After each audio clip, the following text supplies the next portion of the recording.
Grinders, it's your boy Pokewinger back on the grind. Guys, I'm going to give you a recap of the Bankroll Challenge to $100,000, and I'm going to show you a $5,000 spin and go. So I'm going to start off with the update for the Bankroll. I know most of you guys want to find out what that is. So I'm going to show you here in PokerStars, we're at $42,738. But I want to show you what we've been doing in the meantime since the last video. We took $5,000 from this bankroll and I put it on GG. So we take away $5,000 from that. I'm going to close it. And we added $5,000 into the GG account. I've been playing the last 2 weeks on it, playing the site, trying to learn it. My main reason why I did this, to get this bigger, they have massive tournaments on this in Ontario here. And I wanted to put ourselves in a position, some really, really big ones. They have something called mystery bounties. I've had some deep runs, but nothing crazy yet. So it's been crazy. Now, their spin and goes is a different format. It's these are the ones, the buy-ins they have here. They have something called an ELO rating. You work your way up from winning. We were in second at one place and then dropped down. If I just decided to put in the volume here, I think we'd move to number one. But the variance with these spin and goes is different. If you get a 2x spin or 3x spin, you only get 15 big blinds and fast clock. If you get a bigger spin, you get 25 big blinds. And anyways, it's a different format, different rake back. But we wanted to try it. How the rake works is you click a challenge here, pick which one you want to do. You have an hour to do it, or however one you want to do it. And that's the only rake you get for playing spin and goes. But, so that's the bankroll update, guys. We have the 42 on the one site. We're now at 6,000 on this site. I was down before this big spin. The total right now is at 48.76. Plus, we got a couple tickets and stuff like that. So, we're close to getting halfway to our goal. I want to show you guys the spin from last night. So, I haven't watched it. I will say I was pretty surprised here. I'm just going to show you exactly how we were playing. Even with let's get bigger if we can. Even with the bankroll we've created here, I still did not play the same, getting a big spin. And I'm going to show you here. If you look at the bottom right here, there's 6 tables going. So this is what I'm playing when I'm not recording. Majority of the time I have 6 tables. These look like I have all 50s, but maybe 1 or 2 20s. And what it was is I haven't been playing that good. I've been taking a lot of shots at the tournaments. So because my bankroll is big, even on this site it wasn't that big, but obviously you guys see what's on stars. I was playing bigger buy-ins than a $5,000 bankroll should allow you. But I was taking shots at tournaments and stuff like that. So it's been pretty swingy, especially in the spin and go format. I definitely haven't been running that good. If you look here at the bottom right here, guys, you'll see this it stops at $5,000.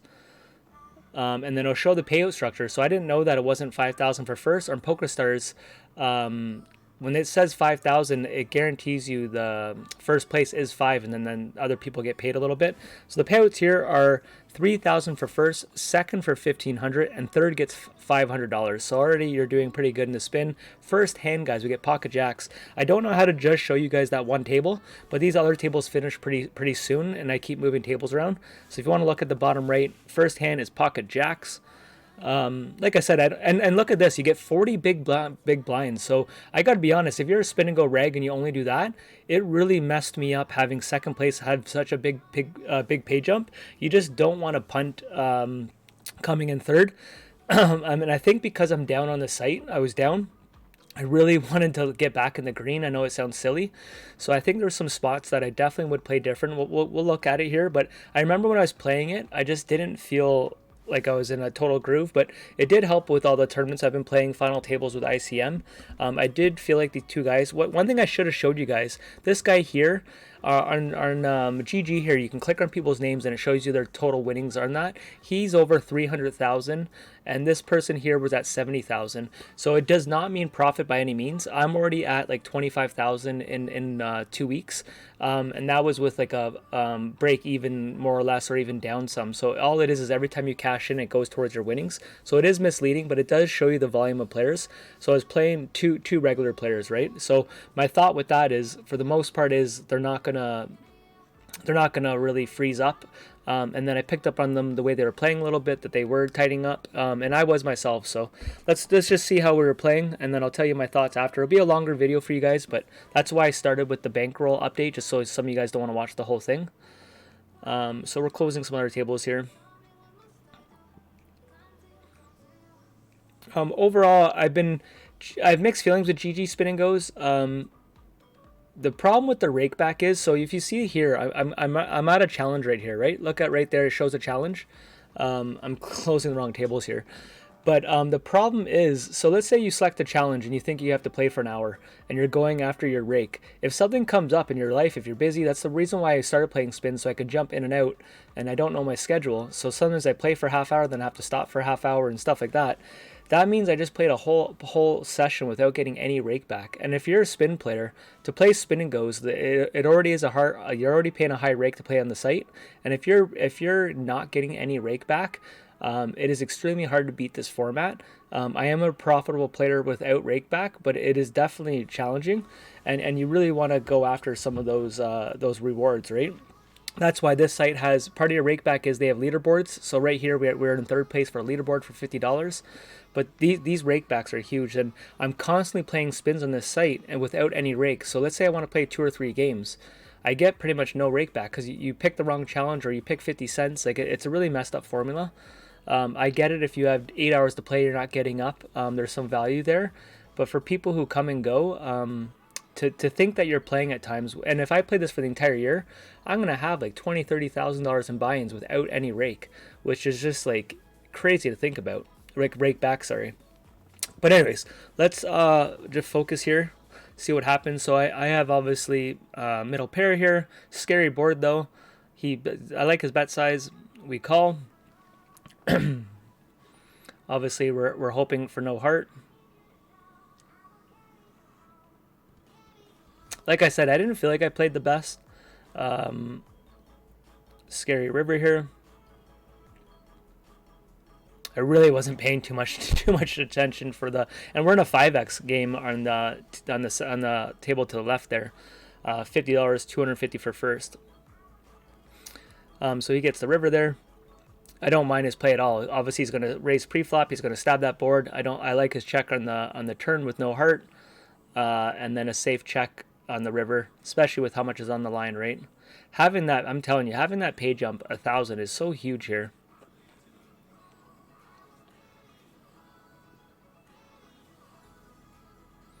I'll just talk because it's pretty slow.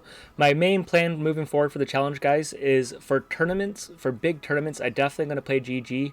I'll still be on Stars playing tournaments, but what I'm going to do is maybe on the weekends have a tournament night and open up both sites is what I've been doing. I have 1 or 2 open on each site, and I just play, usually up to 6, 8 tables, something like that, and I'm playing tournaments. And then for spinning goes, majority of my sessions will be on stars. I definitely like the format. It's what I'm better at. I have a higher hourly rate playing stars there. Creativity, I gotta give it to GG. Like hands down, their tournaments experience is like, it is so fun. They have so many cool features. I'm sure I'll show you some over the time if you're new to the site. You get to the final table experience is just so cool. They play music. They have guys dancing on the tables. They let you vote for your seat change. They show you your ICM the entire time. They have bubble protection if you buy in early into a tournament. If you lose on the bubble, you get your money back. They just have some really, really cool things. It's just a fun experience. But for spin and goes, I do think, and it's genius what they're doing. This really attracts newer players. This format gives them a better chance, which makes sense. You need new players to stay into the game. If sites don't bring new players, us pros or regular people will not get action. So I think they're doing a good job being creative, trying to attract people. But for me, a majority of my play will be on stars. Now, for me, I also have to go where the action is. Last night, while I'm on this site, I was on stars for a little bit. There was some action. I stopped for an hour or two just because I was busy. And then I got back on. I opened up 6 tables. I couldn't get any action at the 50s or 100s. So then I opened up this and I started a session. And this is what happened. So anyways, that's the rundown. We're doing a little protection here. We have middle pair. We obviously have a 7 of hearts that we love to see it. In case a heart does come, we can check. I don't think he's going to be overly strong in this spot. But it's also, I didn't feel like people are bluffing too much here. I definitely think it's a game and situations where people are under bluffing. So when people are under bluffing, obviously to exploit that, you have to overfold, right? And obviously there's times you're going to be outplayed. But I think in these bigger spins and the way they were playing, I think you have to lean on that they're under bluffing. And obviously you could put on pressure, but It is hard to put on pressure when you're afraid of punting it. This tanking here, I understood he probably had maybe even a 6 or something, and he's looking for a free check. But I'm totally happy to go down to showdown. Though there's 9.6 big blinds in there, I'm really happy to get that. So he missed the backdoor heart. Maybe he was tanking to think, should he stab at it? What 3s do I have in my range? But maybe he thought I could have a flush, or I think if it's not a big spin, this is where people get more creative, right? Here's a spot I could even think about just rejamming there. Ace 10 small blind, you're totally fine to do it. But in these huge equity spots here, when there's so much there, you know, it's okay to take safer lines. Here's a board where a lot of times I check raise here. He's not going to have too many 6s in his range there. I have more. I have the backdoor nut flush draw. I could put a lot of pressure by check raising. But like I said, I wasn't playing totally optimal here, taking more safer lines. Him betting here on this turn, I believe I folded here, and I don't even like that because that is a complete brick. Like that 2 of hearts is a brick. So if I was calling that flop, but he is double barreling there, and most players with me calling that flop won't double barrel. They're afraid you have trips. But if you want to talk about floating with an ace, like that is the ultimate brick, right? But even a guy who's played, I honestly think over 100,000 spins by now.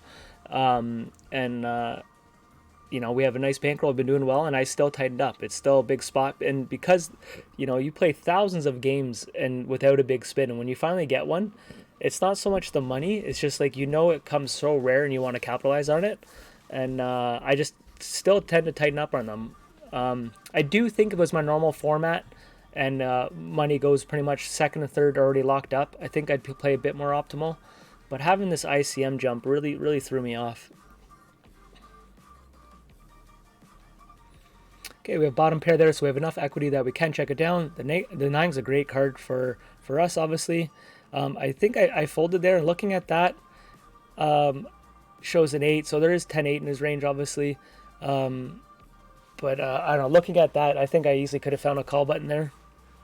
That 9 there, obviously, is a good card for us, hard for him to have it. But the principle is that people are under bluffing, like it's depending on how you look at it. In a second here, we get down to 1 game, I think. Might even be this hand. I don't remember. Nice, so we won the 250, but now we can show you guys the bigger one with a better screen here. Okay, so we have top pair here. You can get creative and raise there. I think with the higher kicker, I would look better at raising, but like I said, on the keeping the safer lines here. He checked it. I was really hoping to pick up a queen, and he had luck, the higher kicker. So if we would have raised him on that flop, we could have been punished. So the safer line there definitely saved us. If that was a 2x spin, maybe we get it in there. I take a sip here.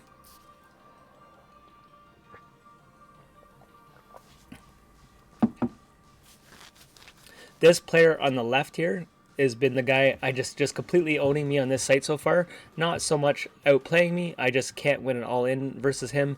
Every player has the guy that just runs hot against them. I have it happens to be 2 regs on stars who just I can't seem to win too many all-ins against. And every player has that. I know there's a couple players I play on stars that I've ran super hot versus them. It's just you're gonna have people that you just run better against. My thing is the guy I run the best against. I play 25 spins. If we've played 1,000 games, the guy hasn't won too many. But it's at the 25s, and the guys that run really hot against me usually are at the higher stakes. So it is what it is. Easy fold here, 3-2. And this is where it's a standard spin and go stack sizes now. We're right around 25 big blinds. Like we're all under it. This person's at 27, but this has got one second. It got to 25 each, more or less. I felt like, okay, let's just play a normal spin now. Ace Jack here. This here, you could just open jam. I wanted to limp chap because I've played a huge volume versus this player. He does ISOs all the time, so I was really hoping for a check raise there, all in. Here with the ace of diamonds, 2 overcards, I'm happy to take a little stab.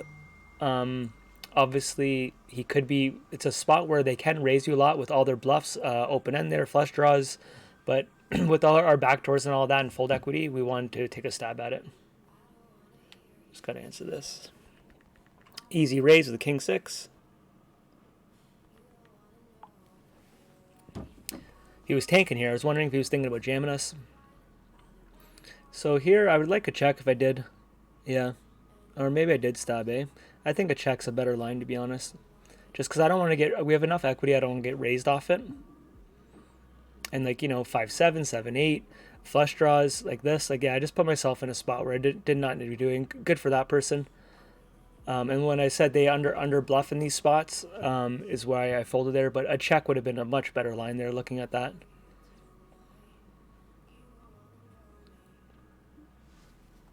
Okay, we're at 12 big blinds here. 13.7 now. Don't forget, this person here did not do it. And they could have put a lot of pressure on us. Because there's such a big pay jump, and you have a 2-to-1 chip lead, they could just even start... You know, it'd be interesting if they started raising even like 3 big blinds pre-flop, because we just can't get... Just putting on so much pressure. It would be very interesting dynamic. I wonder if that would be a great play. Because... You just have... People just don't want to battle you, right?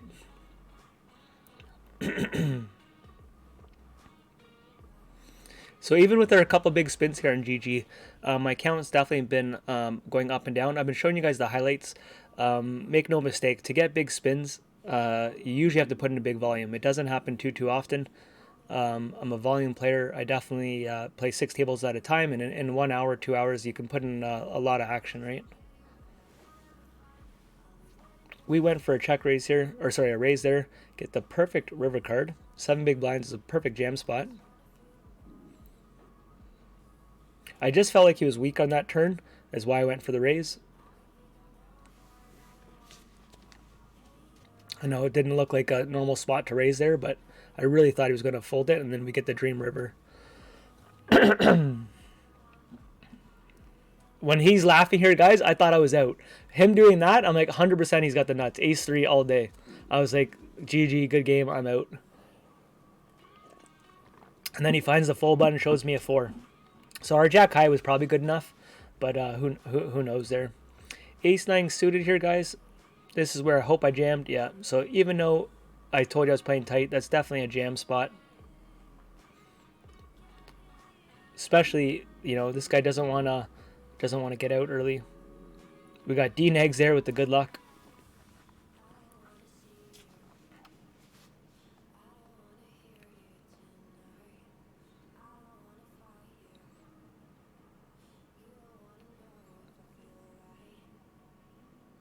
This guy on the left here, the proof of work, he either had the worst cards of his life, because he is the just opposite of tight. He is ultra aggressive. He definitely seemed like he tightened up a little too much in this game. He hardly played anything, hardly did anything, but it's a short sample, right? You could be I've had these big spins where you're completely card dead, and it's so stressful. You can't do anything. That's a jam all day too. It is nervous. You're nervous there jamming there, but we did find the jam.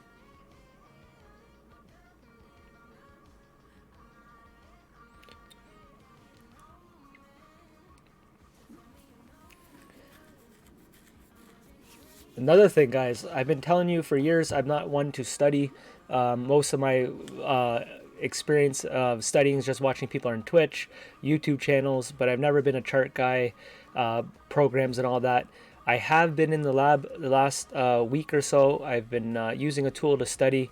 Once I get better on it and put in some work and all that, make sure it's something I'd recommend, I'll share that down the road, but I want to put in some volume in it for a while.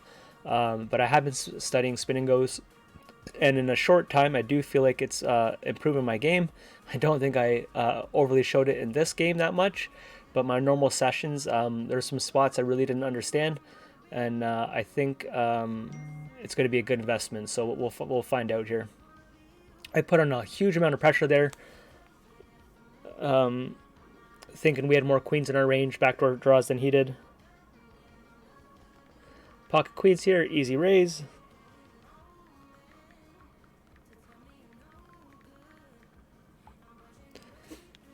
Scary board with the pocket queens. We go for a check. He leads out, and I'm thinking, like, If we don't get a queen here, we're just folding every river. Hoping it goes check, check, even rivers. So super frustrating, but I just don't think he's ever betting there. Bluffs don't... Sona raised pre-flop, and there's a king and an ace on the board. All those things, they're not bluffing. They're just because I check it there, they're not taking a bluff with that ace on that turn. Ace 2 suited could have put me in a horrible spot here if they jam, but I do think it's a fold actually. But it looks like more of a call to people, and it's a call that I would be making probably more over my career than I should have been. But now doing a bit of study, I do think that's a fold.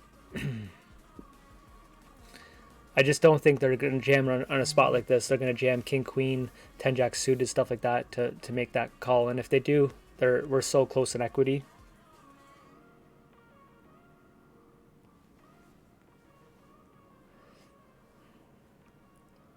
That diamond's not the best card.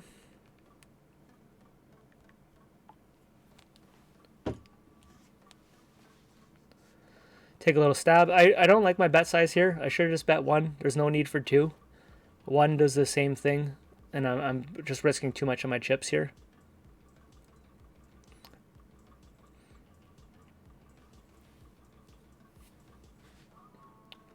Sure enough, we get the min raise. I'd love to know what they have to doing a min raise in that spot.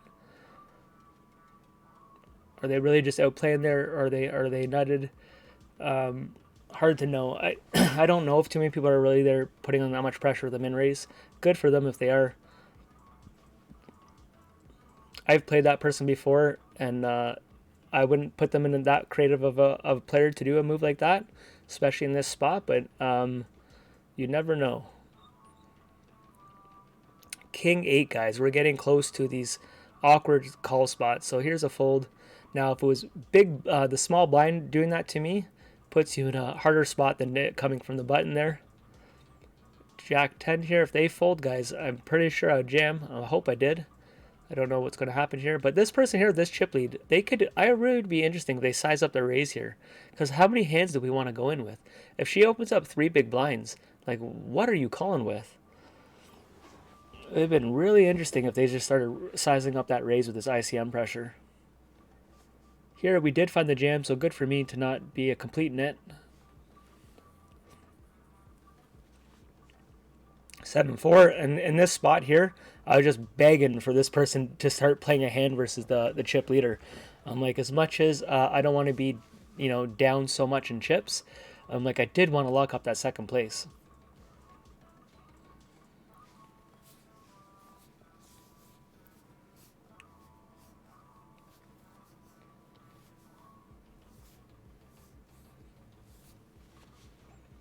Tank fold.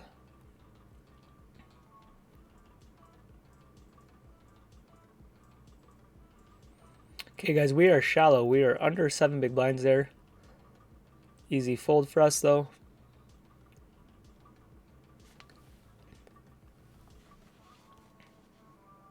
Pocket queens, the dream. Now, this is a spot here. I did jam here, and obviously, you want to usually induce. You usually would just limp.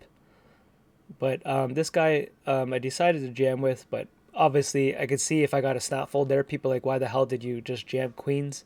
You can even do a min raise there, you can limp. I think a min raise looks extremely strong. But we do get the call, and we get trip queens. So this guy was under 2 big blinds.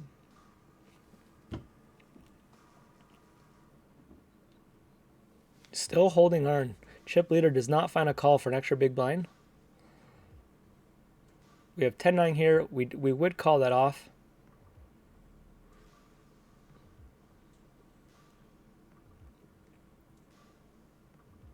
Okay, we have 7-4 here. We actually find the fold button.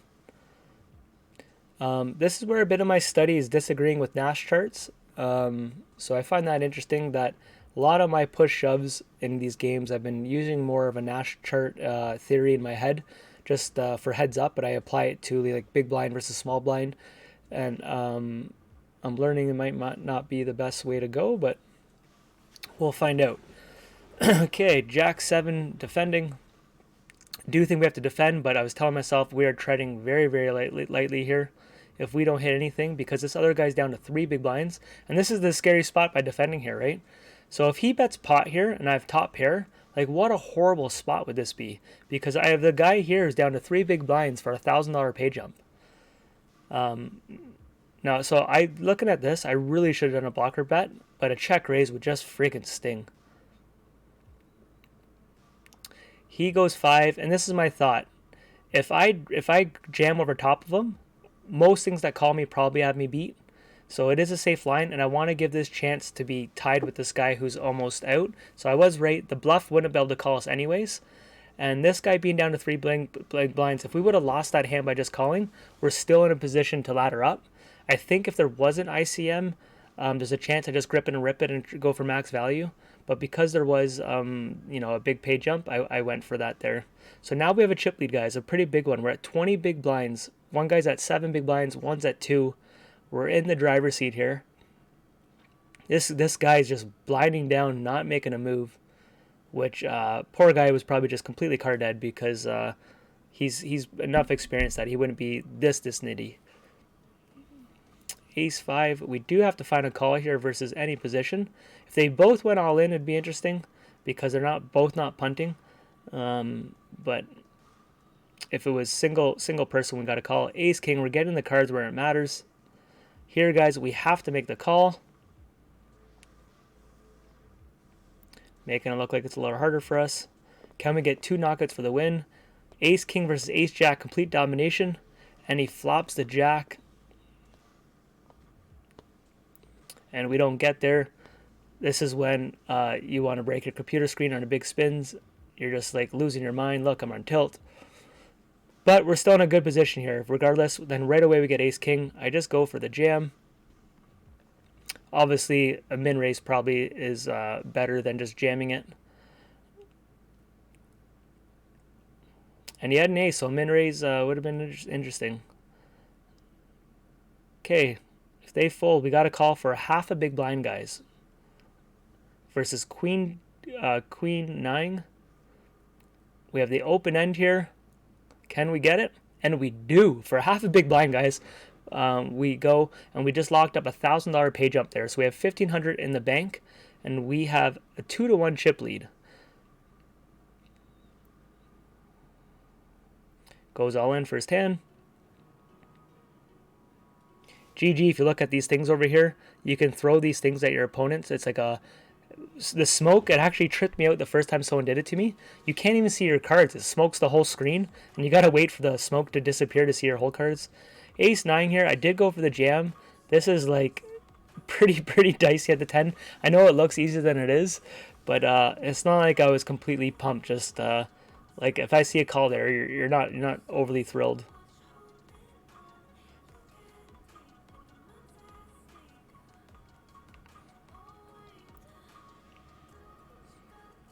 Go for the safer line here with the limp. We get top pair. Love it.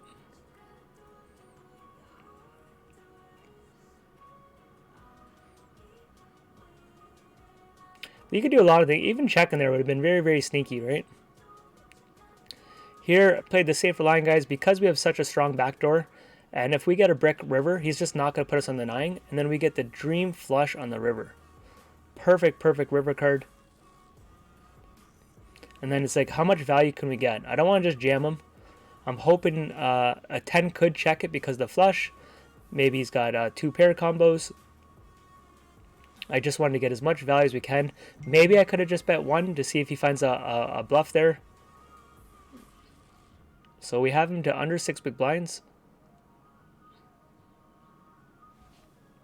Fold.